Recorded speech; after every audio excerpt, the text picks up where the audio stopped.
Барлықтарыңызға сәлем, сіздермен бірге болсын. Менің каналыма қош келдіңіздер.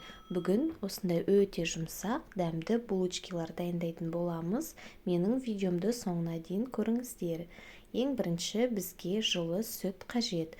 Ыдысымызға жылы сүтімізді құйып аламыз.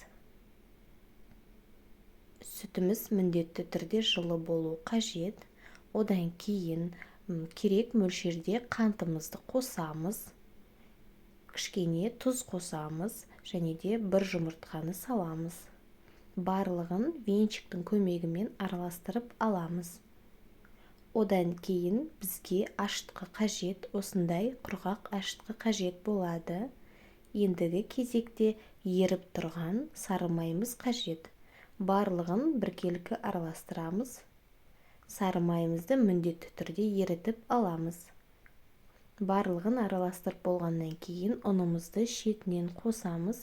Бірінші венчиктің көмегімен, одан кейін қолымызбен жұмсақ қамыр илейтін боламыз. Қамырымыз қолымызға жабыспағанша, жабыспайтын болу қажет, жабыспайтын болғанша илейміз. Илеп болған қамырымызды бетін жауып жылы жерге 1 сағатқа қойып қоямыз.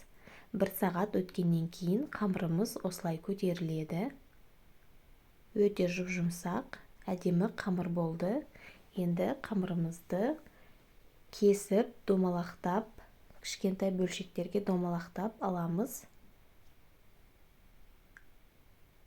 Осылай домалақтап алғаннан кейін тағы да жарты сағат немесе 15 минутқа қойып қоямыз, бетін жауып.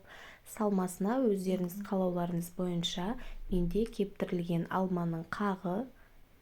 Енді дайын болған қамырларымызды шетінен алып жайып бастаймыз. Қалауларыңыз бойынша өздеріңізге ұнаған формада жасап шығасыздар. Маған осы форма ыңғайлы болды. Осылай видеода көріп тұрғандарыңыздай жасасаңыздар болады. Осылай барлық булочкаларымызды жасап алдым.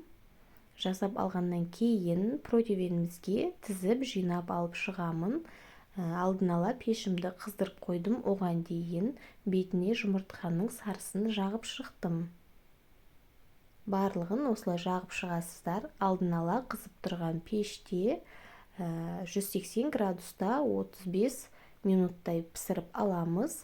Мінекей булочкаларымыз дайын болды. Өте әдемі, өте жұмсақ, дәмді. Сіздер де жасап көріңіздер. Өте оңай, қарапайым рецепт.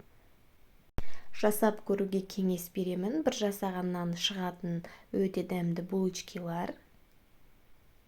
Достар, менің каналыма тіркеліп, лайк басып, комментарий жазып кетуді ұмытпаңыздар. Ас болсын!